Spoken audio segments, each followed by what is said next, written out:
DNVR Draft Pod. We're doing it, baby. And what a special show this is. Truly, we're doing it because I think I've talked about this far too long, but it was the perfect week. Jake's off in the Fort Worth area. Justin's busy with the Rams. Hank's doing Broncos stuff. So we sent out the bat signal for the great Fran Duffy to join us.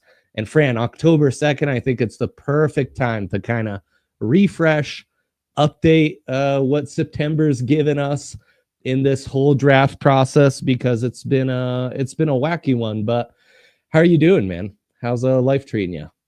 Life's great. Yeah, we're in the thick of football season now, and like you said, it's now that we've turned the calendar to October, we have like a whole month and change to reflect on college football and what we've seen over these first few weeks. What's different than what we expected? What's about what we expected? So, there's plenty to comb through. Certainly, when you're talking NFL draft and trying to project these guys moving forward. Is it just me? Is my life too crazy, or does it feel like this year more than maybe other years, preseason draft rankings have kind of been flipped on their head? And I think we're maybe I am too quick to point to like, yes, transfer portal era, NIL era, that's the cause of every new trend we ever encounter. But I do wonder, with so many new faces and new places, does it feel to you like preseason rankings and work is mattering less and less, and you just kind of gotta take every weekend with a fresh perspective?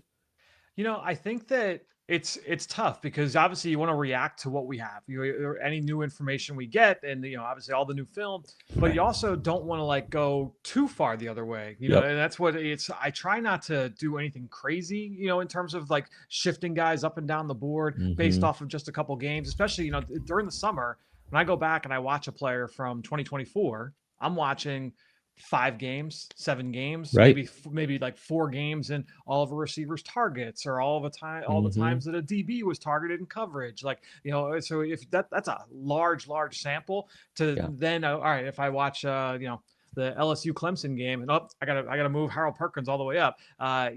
I try to be judicious with things like that. We'll talk about some of the guys that I have kind of moved up and down the board a little bit over these first few weeks. But to me, I try not to go too crazy. Not until we get into like December. Certainly January, start to get a full sample. But it is definitely a tricky process.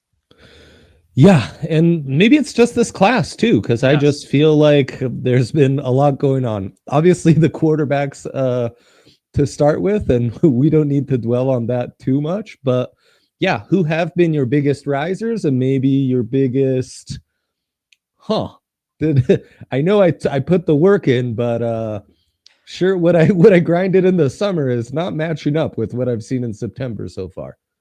Yeah, it's tough because, to answer the second part of your question, like, all right, who's the guy that fell? I think one player that certainly fits that mold for a lot of people would be Cade Klubnik, the quarterback from Clemson. It's like, oh, he's not meeting expectations. People had him at the number 1 in mock drafts. I never saw that with Cade Klubnik. I never had, I've had a backup grade on him really over the last couple of years, and I felt reaffirmed by that over what I watched in the summer, and haven't changed based off what I've seen so far this fall. So he would be like a faller for a lot of other people. When I think of other players where it's like, oh, they're not quite matching, that's why it's important not to like overreact to what we've seen so far in the season. If you had asked me this a week ago, I'd be like, oh, like Caden Proctor is a guy who's in my top 5. The left tackle from Alabama is like, oh, he hasn't looked great to start the year. But you go and you watch against Georgia, and you're like, oh, like there's the guy. Yeah, that not even just the him catching a touchdown, but it's like you're watching him against the Georgia front. You're like, yeah, that's the player that I expected to see. And so there's plenty of time now this season for some of these guys to improve.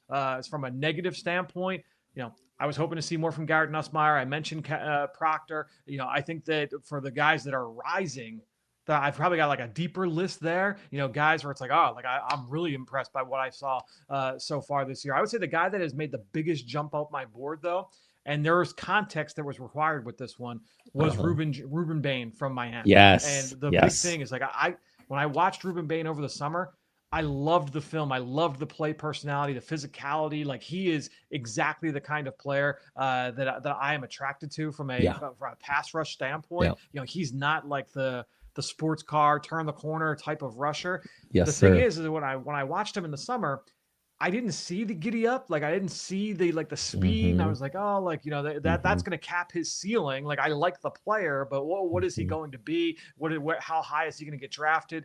But the big thing is he missed the first 4 games last year with a pretty bad calf injury after he was like a game wrecker as a freshman. So sophomore year, missed those first few games. You could tell like just wasn't all the way there. And so I was like, all right, I'm going to give him the starting grade, but it was more like a number 2, number 3 type of edge rusher kind of grade where I slotted him.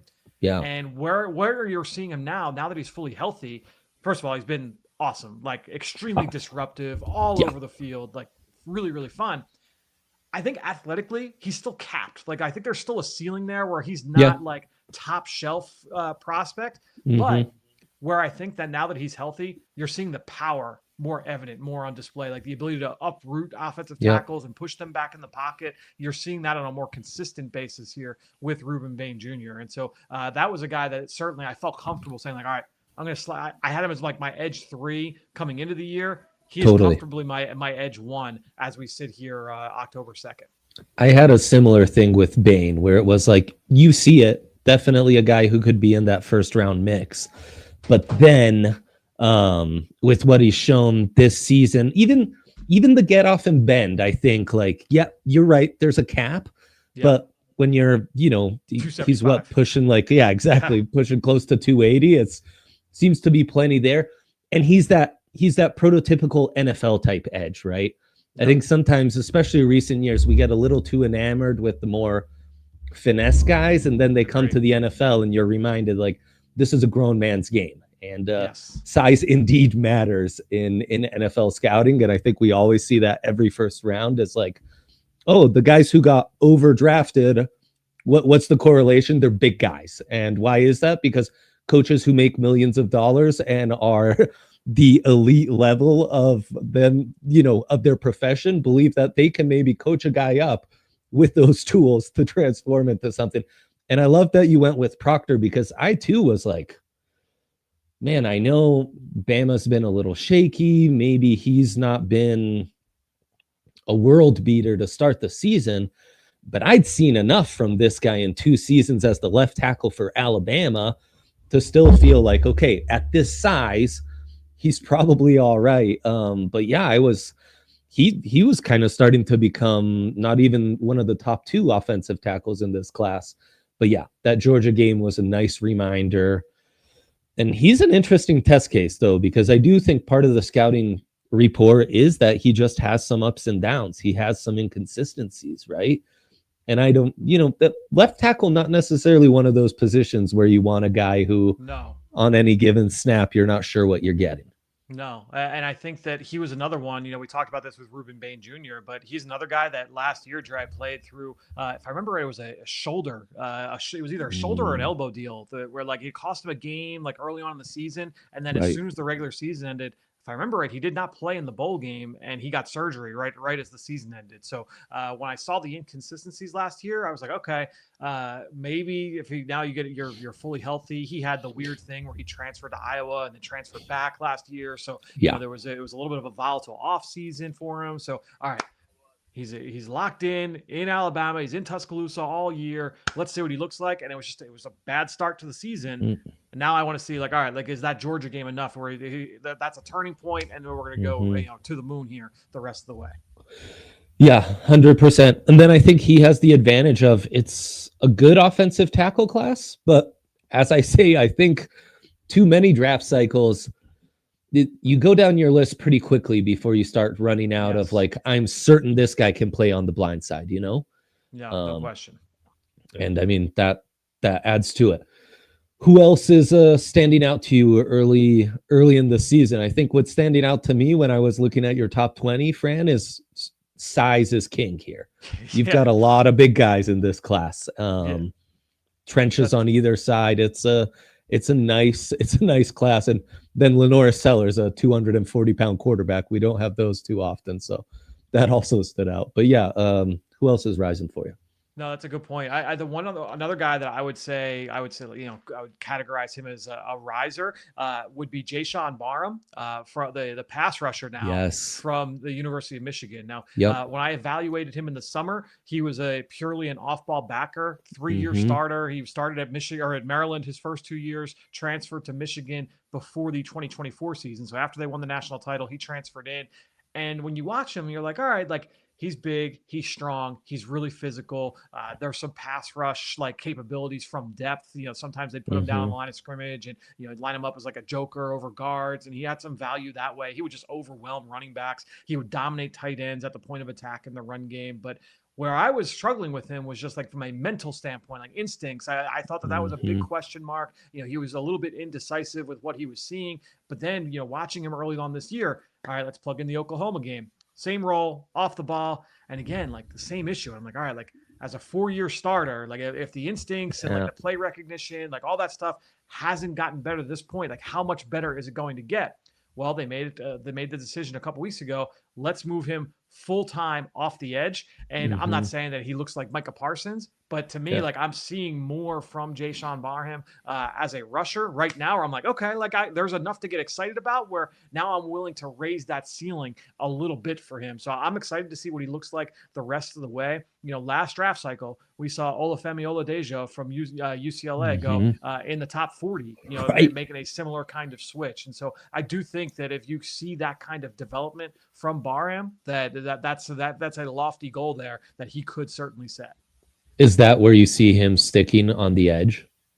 I do. I think that was honestly the when I watched him in the summer, I thought that this would be it would require projection, but that would Yeah. probably be the best role for him. Would be like Right. odd front Sam linebacker, edge rusher type of role. Mm-hmm. But it was a projection, and so I didn't feel great about it. And now that we're getting to see him in that role here and play meaningful games, and it'll be 80% of the season by the time we get to it. I think that that's going to be crucial for him moving forward. Well, and it's a class which maybe has more of those types than others, with Suntarine Perkins and Harold Perkins. That's tricky, yes. But those guys kind of swing the other way, where they play on the edge, but they're so undersized where it's like, I need you to do more off ball, Yeah, the Harold. I mean, honestly, you could say like cut and paste with both. Yeah. That conversation is going to be very, very tricky for both players, just because. I mean, even as an off ball backer, Harold Perkins is small. Like, so everyone can say like, he's a pass rusher. Like, let him do his thing. Like, Micah Parsons was 250 when he came out of Penn State. We're talking like in the teens for Suntarine Perkins. We're talking low 220s for Harold Perkins. So the height, weight, speed profile is going to be different for those two guys. Yeah, it's a grown man's league, as I was saying earlier, and that's and there's some prospects I'll call them YouTube responsibly prospects. And those are those kinds of guys, because if you just see the highest of highs, you are gonna make the Micah Parsons type comps, but then it's like, hey, YouTube responsibly, guys. Like, don't get too caught up in the highs, because there are some things that you can exploit nicely. Anyone else you want to cover on risers and or fallers before we take a quick break and talk more about some Broncos fits? Yeah, I think that, for me, I would say Arvell Reese would be a guy. Now, I didn't study Reese in the summer, so, came in completely blind with him, but obviously stood out in a big way when, go back, you watch the week 1 game against Texas, and you're like, all right, like, who is this guy? Because I had eyes on Sonny Styles, but there's another linebacker with, like, incredible height, weight, speed, making plays sideline to sideline. And honestly, when I'm studying him, I'm like, all right, like, it's the a little bit of the Jalen Walker like conversation where it's like, okay, like he plays off the ball, he'll play down the line of scrimmage. I don't think he's a rusher. Are the instincts good enough? But Yep. honestly, like watching more, and as I've gone through, I watched the Washington game this week, and I'm like, yeah, this guy, he's a good linebacker. He is a better linebacker than what Jalen Walker was last year for Georgia. So if you get into like, all right, is he a Sam linebacker? What is the value of that in today's game? Like, I think there's enough where I'm not making the Jalen Walker comparison. I'm probably making more the Tremaine Edmonds comparison. And Tremaine Edmonds is a flawed player, but still a good player who obviously we know got a huge contract in free agency for a reason. When he left Buffalo, ended up in Chicago. I think they would, and I'm not saying that he's going to follow that same career path, but when you're looking at Arvell Reese, the number of ways that he can impact the game with his size, his athleticism, he's a guy he's going to be in the running to be a top 20, top 25 type of pick. 100%. Arvell Reese, the Ohio State running linebacker. And on the other side, I'd love to get your background on him and why you weren't studying him in the summer, because he's an interesting guy. Yeah, another guy I could say another player type I could say YouTube responsibly is those off-ball linebackers who are always only coming downhill, or half the time they're playing in spy. Kenneth Murray is a guy like that for me, where it's like, yeah, I mean, when he does that, he does it really good. But if that's all you needed from your off-ball linebacker, I think you've got a luxury, because it's not just playing downhill and stuff like that. And with Reese, I had those questions, but the more I've watched, like the Washington game, just the run fits and stuff, I was like, no, there's more to this. This guy's a real football player. He's not just a flashy guy. So I want to get into him, more linebackers, because I know I'm seeing Jose in the chat already. He's linebacker obsessed. We got to give the Broncos a linebacker. It's been a drought for too long. I was on the watch along last week. People aren't loving the Alex Singleton play sometimes. So we'll get into all that. Is there a joker at tight end? The whole shebang. Cannot wait to talk more ball with Fran Duffy. But first, a shout out to our friends at Coors Light. You guys know Coors Light. I don't have to give you the endorsement. It's the silver bullet. The mountains turn blue. It's cool, refreshing, like the Rockies. Goes down so smooth. Perfect for a Saturday of college football scouting, or a Sunday of watching Red Zone, however the things go with the Broncos, good or bad. Coors Light's there. And, sometimes gets extra busy. We're so blessed that part of the job is just watching football. Got to remind yourself to choose chill. Don't make this thing more serious than it needs to be. And when you've got a Coors Light by your side, choosing chill becomes even better. It's just a mindset to go with the perfect light beer. Choose chill this winter, and then reach out for Coors Light. Get Coors Light delivered straight to your door when you visit CoorsLight.com/DNVR, or you can find it pretty much anywhere. Duh, it is Coors Light after all, that sells beer. Celebrate responsibly. Coors Brewing Company, Golden, Colorado. And a shout out to our friends at Bet365. Bet365, never ordinary. They are an official partner of the Nugs and Avalanche, and we are at that season so soon. And right now, new sign-up offer. You get in, use our code DNVR365, minimum deposit, $10, minimum bet, $5, $200 in bonus bets for you like that as soon as that first $5 bet is settled. So let's do something, let's bet on Thursday Night Football tonight. Let's get a midday bet in on Champions League or something like that. And then, boom, we've got 200 in bonus bets to play with, put some futures on. I haven't even checked if they have draft props up yet. I'm sure they have something at least.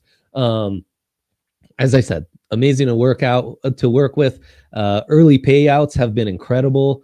Your team goes up 14, and that money line will cash already. We've had some crazy comebacks in the NFL, so that's a nice one to have. I just love their app, and we'll talk some picks later in the show.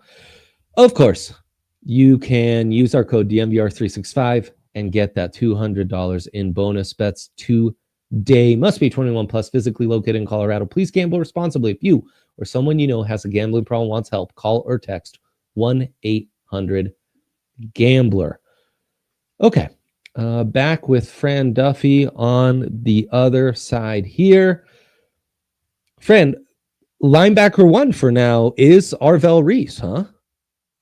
Yeah, I think right now, and it's honestly, it's a pretty good group overall. I was feel, gonna I say. feel, I feel pretty good about this group. When you look at, all right, you have Arvell Reese. I mean, we should not forget about his running mate back there in Sonny Styles, who, you're talking 6'4", 235 pounds, can run Hmm. like a deer. Like he's got that sideline to sideline ability. I've Yeah. watched him over the last couple of years, and he's built. I mean, converted safety, and Yep. he's built like Isaiah Simmons. He's Hmm. got that kind of skill set, but he is like there was an idea of Isaiah Simmons and what he Yeah. could be in the NFL, and you're projecting moving forward. You talk about like YouTube responsibility. There was that kind of idea Yes. with Isaiah Simmons, where Yes. it's like, all right, like you kind of have to project that. With Sonny Styles, like there is no projecting. He is playing this role Yeah. with this skill set, and so I think there's a lot to like with Sonny Styles. He is getting overshadowed a bit. I do think that there's a chance that Styles is still LB1 when it's all said and done. But Hmm. I really like both of these players. I honestly like if you put my feet to the fire. I think I'd probably prefer Styles overall, just because I think that his skill set is probably a little bit more translatable to like all schemes and all fits. Where I Yeah. think that with Reese, there's probably a little bit more projection involved. Yep. But then you still go through the rest of this group. I mean, CJ Allen from Georgia, more of Yeah. a throwback. Like I think the ceiling is a little Hmm. bit capped athletically, but Hmm. good football player. You look at Whit Weeks from LSU. It's a Yeah. solid play, sideline to sideline presence. Yep. A guy that can make plays in space, good feel for playing in coverage. Anthony Hill Jr. is a player that a lot of people have given like some first round Oh. buzz to. I'm not there, but I do think Hmm. that in I terms of love him. playing downhill, playing in the Yeah. box, like Yeah. you need that kind of presence. He's Hmm. he definitely has that kind of impact on an NFL defense. It's a good group overall. There are other guys too that are making splashes. So I think when you're looking at it overall, you get, I think to me the two Ohio State guys are first Yeah. round talents. And then you get into day two, and that's when you start talking about Allen. You start talking about potentially Weeks. Hill, I think you're talking like round 3, round 4. But I think when you talk to those guys at the Wow. top, feel pretty good. Hmm. Yeah. And I like how you were categorizing Styles as almost a safer player because he's got multiple outcomes where he can work out, while Reese is just the higher upside guy, which obviously implies maybe a little more risk as well. And that's the thing about when you're talking about with Styles, like to say like he's the safe player who at 6'4", 235, Right. like Isaiah Simmons comp, like Yeah. to call him safe, like that's Yeah. that's Not saying a bad. lot, right? So Not bad. for a guy with that skill set. 100%. What is Reese's background? He just wasn't starting last year. I forget. I know I read this up and I've since forgotten. Yeah, no, I've got you. So he was a 4-star recruit, coming out of Glenville High School, which is a legendary high school in the Yeah. Cleveland area. They put a bunch of NFL guys, Yeah. especially through Ohio State. So he was a big time player there. Chose Ohio State over Alabama, Penn State. He was a big Hmm. time player.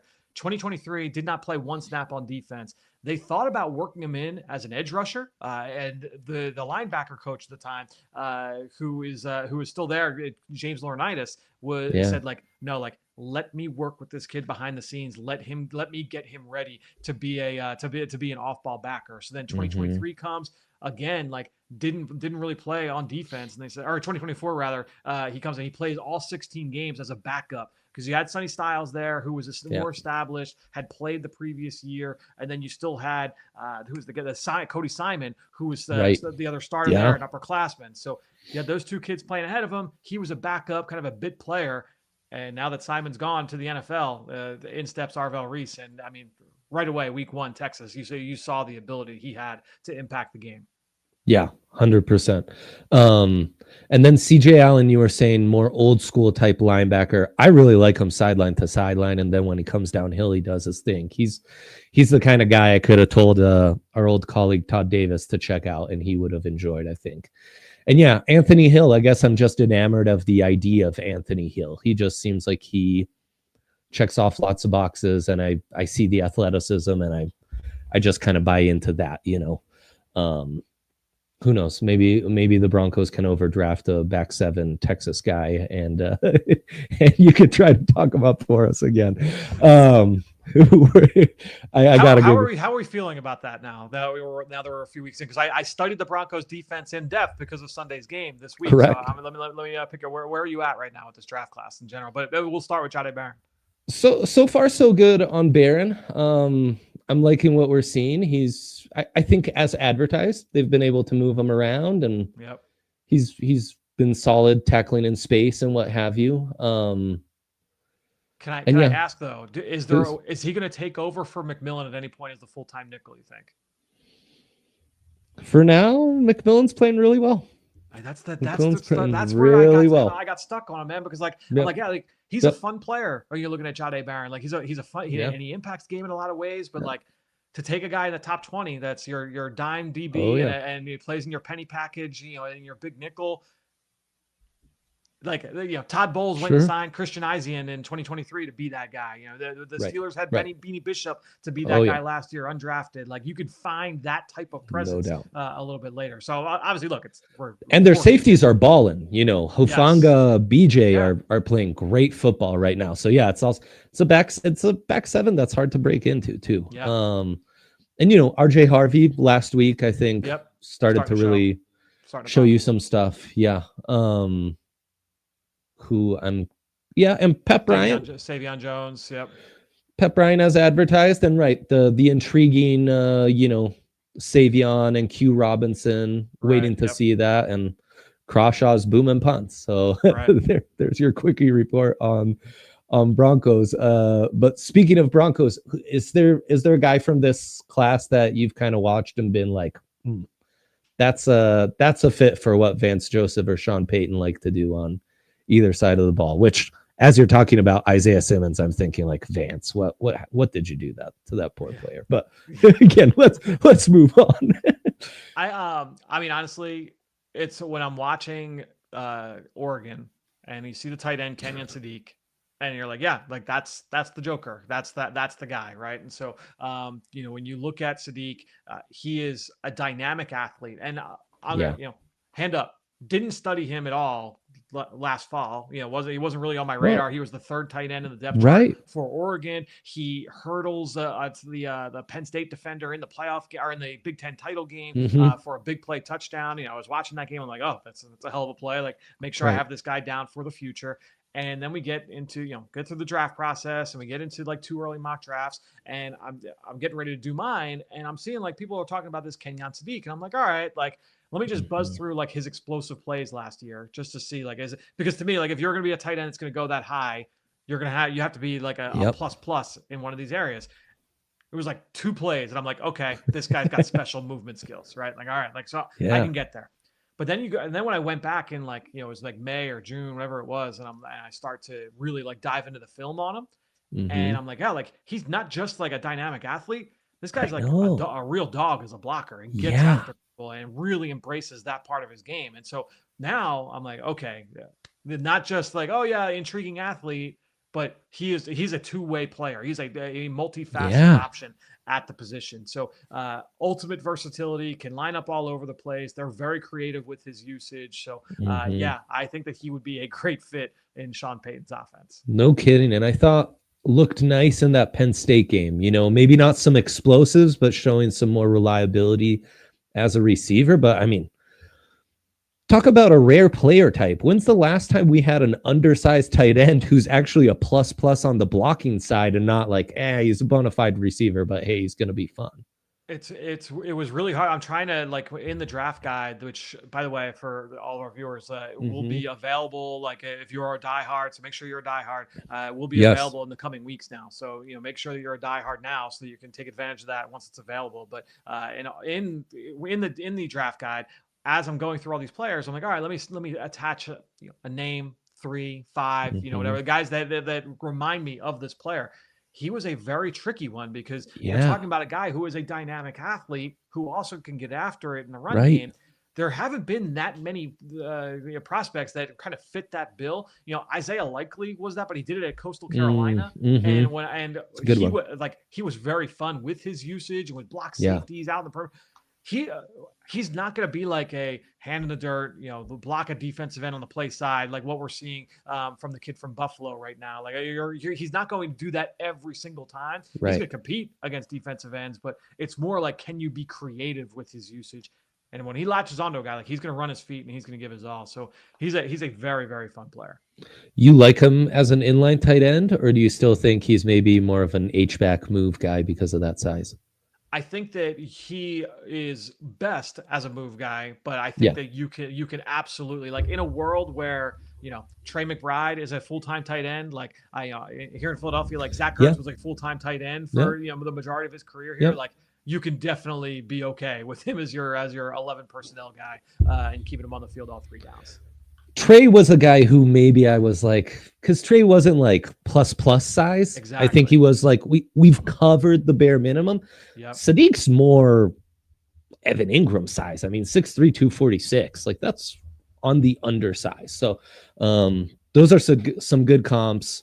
We'll get into more tight ends, guys to watch for the Broncos. On the other side, where I want to give a shout out to our friends at Toyota. I'm seeing the Toyota chat is popping. Thank you guys. Leave us a thumbs up. Give me some questions for Fran, and we'll cover those at the end of the show. But Toyota, I mean, not just a phenomenal sponsor, studio sponsor, chat sponsor, just incredible to work with, but also the perfect Colorado car, because trucks, SUVs, they're part of Toyota's DNA.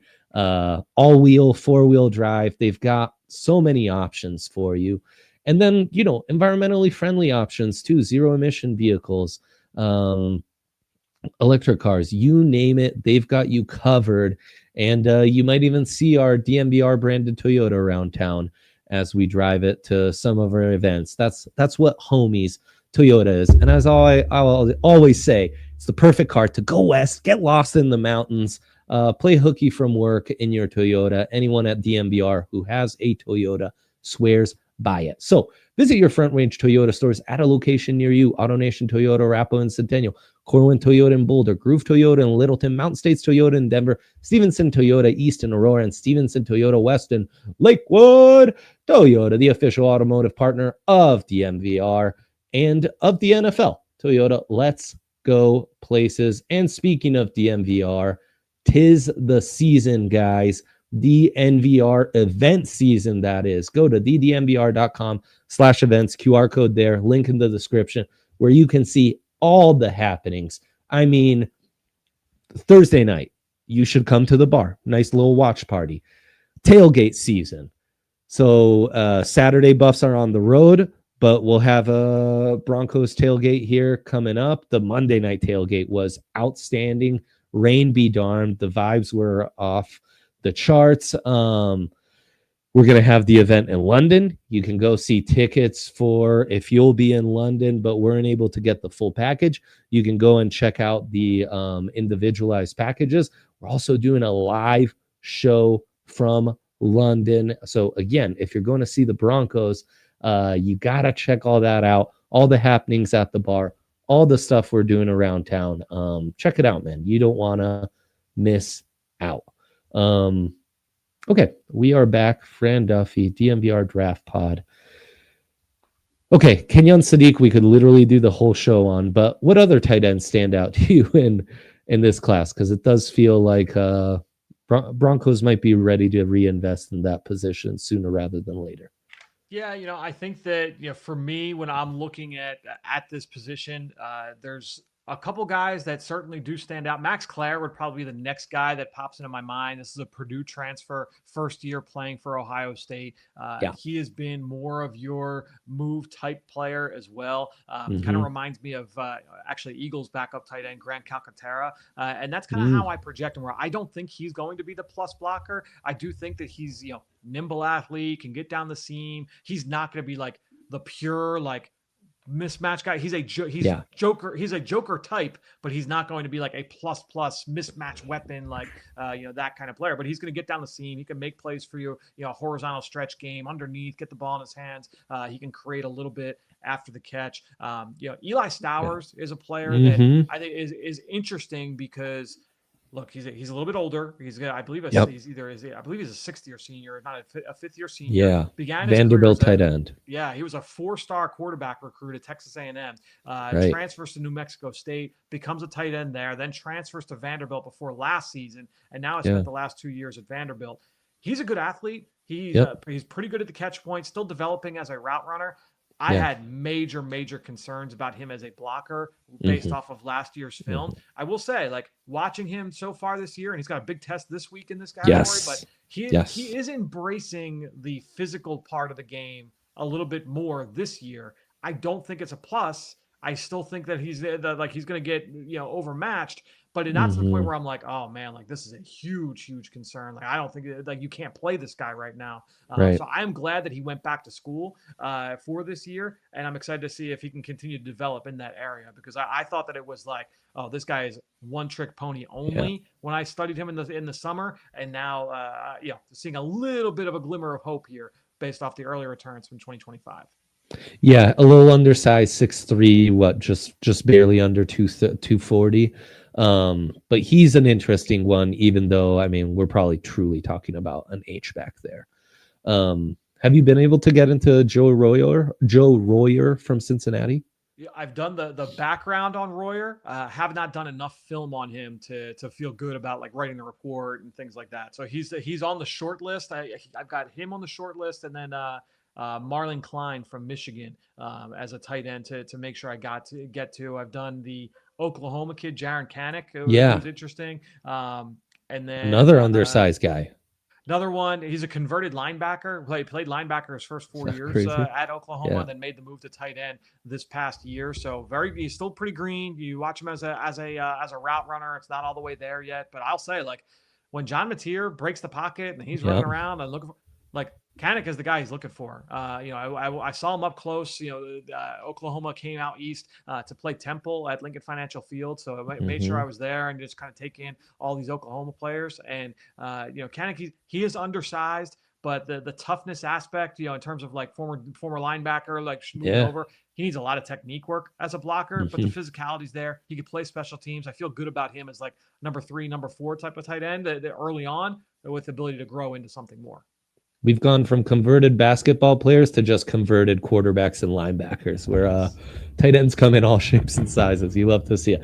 I was seeing in the chat someone asking about who's kind of the Igbuka type wide receiver in this class. Obviously, he has been a revelation for the Bucs early on in the first 4 weeks of the NFL. And it's an interesting wide receiver class. I've got a note here. You have no one in your top 20, but 9 in your top 60. And I think it's one of those where there was a lot of opportunity starting the year, and some guys are starting to capitalize on that.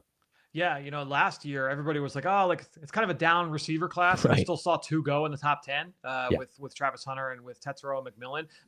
I don't think we're getting that this year. I don't think that we're going to get. I honestly, I would be a little surprised if we even got 1 in the top 15 based off what we've seen so far through September. I just don't know if it's that type of class. That said, there are a few names that I think when you start getting into that Igbuka range, he went in the late teens, where that's where the conversation starts with a number of these players.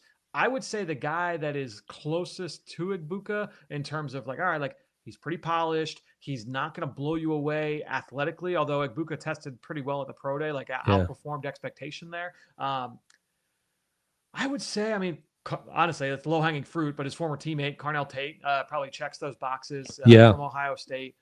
Though Tate's bigger.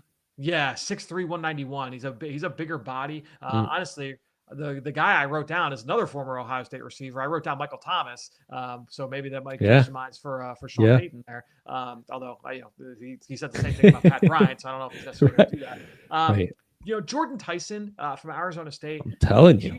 He's interesting in that a lot of people I think are like, because everyone's looking for, all right, who's the receiver in this class? So it's like a dog to a bone, right? Yeah. Everybody wants. I was on with our friends at PHNX earlier this week, and they're like, oh, like top 10, top 12, right? I'm like, Like I don't know. Like I'll be interested to see what he does run. It's a lot of the same things we talked about with Igbuka, where it's like, all right, like I don't know what the athletic upside is here. And typically, if you're going to go that high, if you're going to go top 15, you kind of need that. You need that athletic ceiling. And so I'll be interested to see what he does ultimately run. He's had 2 season-ending injuries in the course of his career. He had a collarbone at the end of last year. Had a torn ACL earlier in his career as well. Yeah. He's had drops issues in the past. Hasn't been an issue this year or last year, so you're hoping that's in the rearview mirror for him. But he's a polished route runner. He gets after as a blocker. So a lot of the things that we saw with Igbuka as markers for his future NFL success, I think you see that here with Tyson as well. Yeah, I love me some Tyson. He's was a freshman All-American at Colorado, so we know a little more about him. I mean, him and producer Dion Smith, who's producing this show, were kind of the star skill players in an otherwise rough season for the Buffs. And yeah, I mean, Tyson just blew me away with what he was able to do last season coming back from the ACL. And he has that return ability, which makes me think there might be more athletic juice than we see play in, play out. But yeah, ever since the Cooper Cup, Puka Nakuas, those guys who can do a little bit of everything, that inside-outside versatility, the more polished guys like Igbuka, I kind of gravitate to a little more. You don't think a guy like Chris Brazzell, who you have as your top wide receiver, could make the NFL go gaga if things continue like this and maybe sneak into the top 10?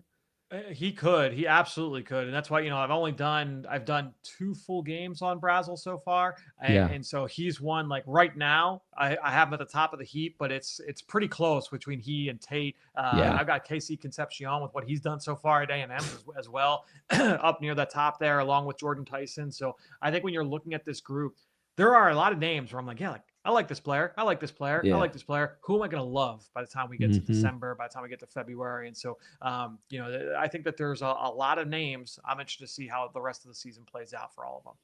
For those who haven't followed Tennessee, Brazzell? How do I pronounce that? Let's try to not go a whole draft cycle with me mispronouncing this name. That'd be great. Brazzell. He's a 6'5", 200-pound wideout who Fran's got comped to Nico Collins, which it should say everything right there. But he's a Tulane transfer, right?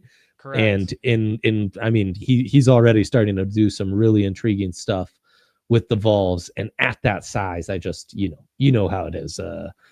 Fran, you're a very responsible evaluator. Not all evaluators are responsible like that. Someone's going to do irresponsible things about a guy that size with that kind of long speed, Yeah, I mean, that's the thing is that, and Nico Collins was a 3rd-round pick coming out of Michigan a few years ago.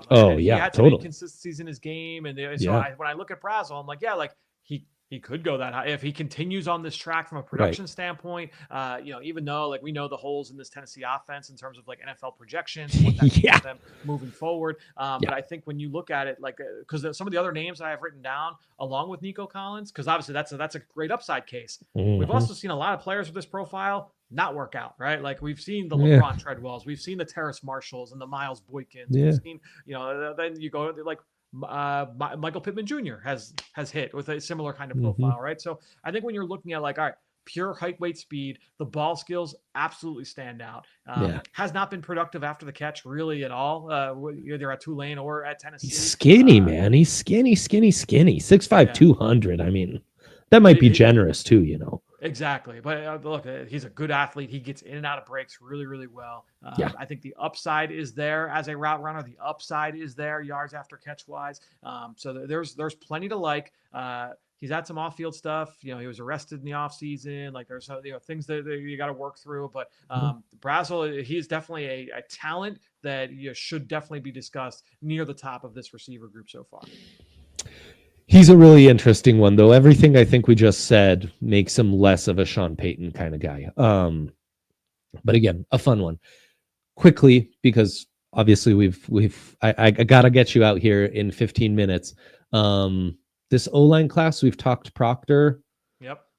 Who else is standing out to you? Because I've been shocked that we are 3 years into the Sean Payton experience in Denver, and he has yet to draft an O-lineman in the top 50. I just thought that's what we did, but no, we're letting George Payton go gaga on the DBs instead, which is fine.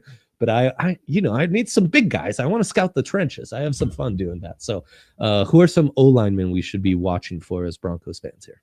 Yeah, staying out in that area of the country, like Spencer Fano from Yeah. Utah is a player that I really like. He's pretty technically sound. He's strong. He's not like the the athletic phenom that some of these other players are. And honestly, I would say the same thing about Francis Mauigoa from Miami. Now, Yes. Fano has been he was started his career at left tackle, moved to right tackle to make room for Caleb Lomu. Lomu was a left tackle only, so they said Fano had that ability to slide over. So you like that he's got that swing versatility. Mauigoa has been on right tackle only during his time in Miami, but from what I understand, he practices up and down the line, so he's got some reps there on both sides as well. I think when you're looking at both players, they're more like skill as opposed to natural like A+ talent. But that's important at that position. Like that is very much a skilled position when you're talking about the offensive line. So I think when you're looking at those guys, maybe don't have the upside that Proctor has, but a little bit more polish. I think in terms of both guys. But there are a few other players that honestly, when I'm looking at this, where I'm like, okay, like I can absolutely see, and I want to do a little bit more work on Northwestern left tackle Caleb Tiernan. I really like what I've seen so far. This is a guy that's athletic. He can get off the ball. He runs his feet. He plays a pretty good technique. He's playing at Northwestern, which look, they're going to get good competition. So I watched him against Mateo Uiagalelei, the pass rusher from Oregon, that potentially could be a first-round pick. And I thought Tiernan won the battle. So I'm excited to watch more of him. 100%. And that, I mean, the first two guys you mentioned, right tackle is like glass eaters, so maybe fit the Sean Payton mold in that way. And then Tiernan is just massive. 6'7", 329. So he would also fit that mold that way. He is a fun one. I've only seen a few clips here and there, but including the cut up you put of him against Ugalele, and I like what I see, and at that size, I think that's big time upside. So yeah, fun class though. Again, maybe after Proctor, not an elite toolsy guy. And then obviously the chat wants a center. We shall see, guys. But you can get a center without drafting one early, though. I saw one of these guys, Logan Jones, Iowa O lineman. Fran has in the top 40, and he has a Luke Waterberg comp. So so there you go. Eat your heart out, Broncos because fans. honestly, like there are not a lot of starting centers that that have that kind of body type. And everyone will kind of you instantly want to go. Oh, every single one is the kid that the Ravens took a few years ago, who was his predecessor at Iowa. But so everyone wants to go there. That's tough to say like, oh yeah, every single one of them is going to be him. But Connor Lew from Auburn is another player I think has starting upside at center. But it's similar kind of body type, so undersized. Kind of like a Drew Dahlman, type of player. Oregon center. Lala Ulu. Let me say Iapani Lalolu. We're gonna keep workshopping that. I got the phonetic spelling in my notes, so I still got to land that one. But he's a nice player. I watched him against Penn State this past week as well. Watched through that film on Sunday morning, and he's a very talented player. It's a pretty good center class from what I've seen so far. If all of these guys end up declaring. There you go. That is beautiful to hear for our listeners. And thank God you pronounced that guy's name, because if the Broncos draft him, I'm going to be in hell. I did not land the plane there successfully, but we're getting there. We're getting there. That's right. Let's preview this week. Not all the bangers we had a week ago, but still some really nice matchups. Miami at FSU, maybe the best scouting matchup here for us. I think that's true. I think when you're looking at Miami, we talked about Ruben Bain. They've got a linebacker, Muhammad Toure, that I just watched, he's popped a little bit so far this year. Seventh year senior. He's had 2 ACLs. So, we're talking day 3, but physical downhill presence, started his career as an edge rusher. That would be a name to circle. I think you're looking at Florida State. The best player for me that I've done from Florida State so far would be Darrell Jackson Jr., actually a former Hurricane at nose tackle. He's been at 3 different stops. This guy's an awesome run defender. So if you're looking for like that run plugging nose tackle who also has got like some pass rush juice, Darrell Jackson in the middle of that Florida State defense would be the name that I have circled. 6'5", 37. Tough game too, because I think everyone's going to be on the Canes. FSU coming off a Friday night loss. So this is a big one for them. Scouting aside, do you have a pick in this game? I think I like Miami here. Obviously, look, Florida State, tough loss on the road. Might have been a look ahead situation against UVA last Friday night. But Miami's coming off the bye. Cristobal, like, he's going to have these guys geared up for this game. There's a hurricane through and through. Like, what this rivalry means. Oh, yeah. I think that there's a lot on the line here for Miami. So I like both coaching staffs. I think both coaching staffs do a really good job. I think it's going to be a fun game. I'm excited for this one on Saturday night, but I think I lean Miami. I've seen good, by the way, like Miami quarterback Carson Beck has played well so far this year. So I'm excited, and I've never really kind of jumped off that train with him. So I'm excited to see what he can look like here this Saturday as well. I'm all in on Miami as well. Tough spot on the road in Tallahassee, and from a betting perspective, that might be where the value is. That's what I'll say. Vandy at Bama. Do we believe in this Vandy team? Yeah, I know. Not a ton of pro talents outside of Stowers, which is what makes me a little skeptical that they can actually stand up to Bama. But obviously, Bama always loaded.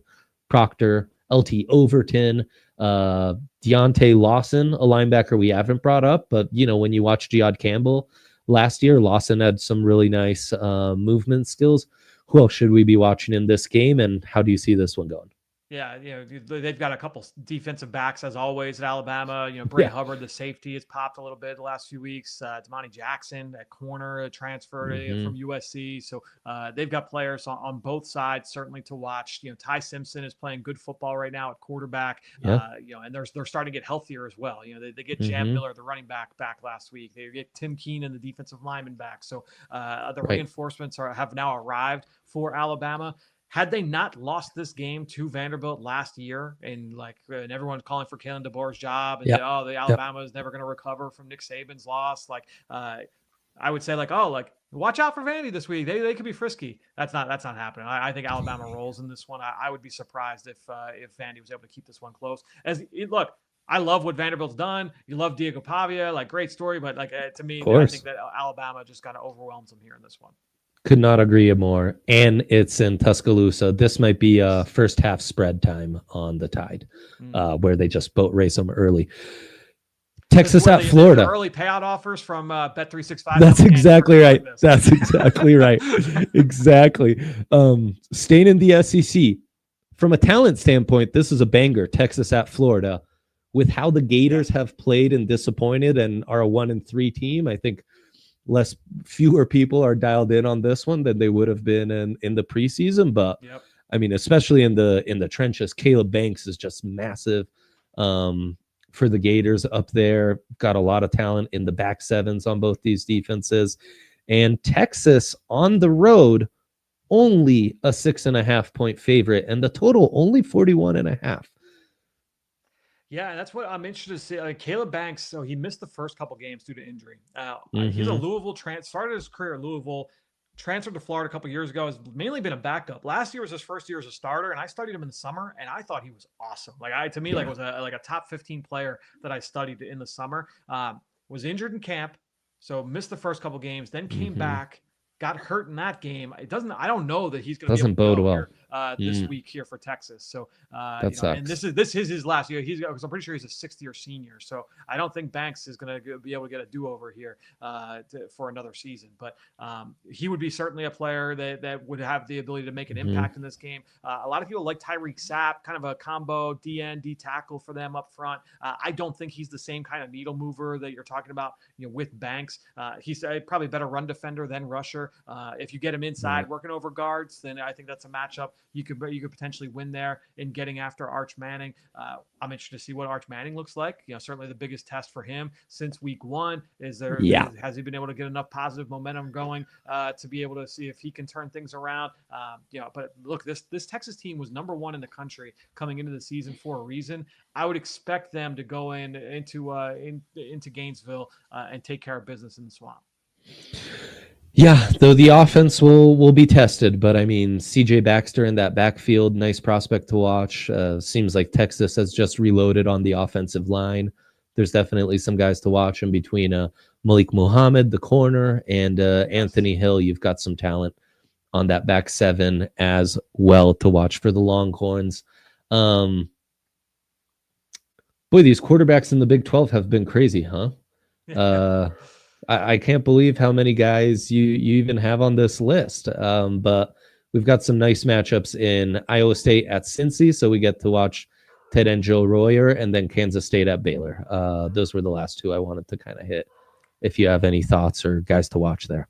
Yeah, I mean, Baylor's got a couple receivers that have been making plays, all from the trigger man, Sawyer Robertson, former baseball player. Began his career, at Mississippi State, and I think when you're looking at Robertson, he's still kind of developmental for me. I don't know that he's going to be like. I think that he's probably more in that like 5, 6, 7 round range as opposed to that round 2, 3, 4 range. And I could be wrong there, but you were right about the Big 12. I mean, when you look at the quarterbacks in this conference, you've got Levitt, who I think Levitt's a really good player. I would like to see him go back for at least for one more year. I think when you're looking at Josh Hoover, I'm excited by what I've seen from Josh Hoover. I still have to write him up, but what I've seen from Hoover because I watched that game live on Friday night against Arizona State, and then you watching week 1 against North Carolina.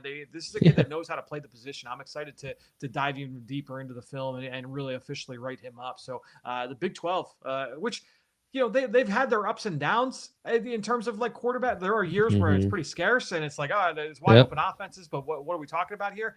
There are a handful of guys that I think have NFL futures in this conference right now. 100%. That's going to be a fun one. I'm in on Baylor for sure. KSU, not that team. Intrigued by Cincy though. Maybe a bit of a Matt Campbell hater. So yeah, watch out for Cincy there. Wow, Fran, this has been an absolute blast. Thank you so much for doing that. Of course, that's Fran Duffy. We've already published a mock this season, so you can find his stuff and be on the lookout for Diehards Only as we're going to release his rankings here soon. I've gotten an early preview, and they are fantastic, comprehensive as usual. And yeah, I mean, you can just hear it when Fran talks.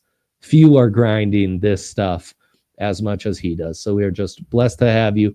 Thank you so much. The chat loved it. And yeah, until next week, guys, best of luck with everything. And we'll see you on next Thursday. Bye. We all silly like the mayor.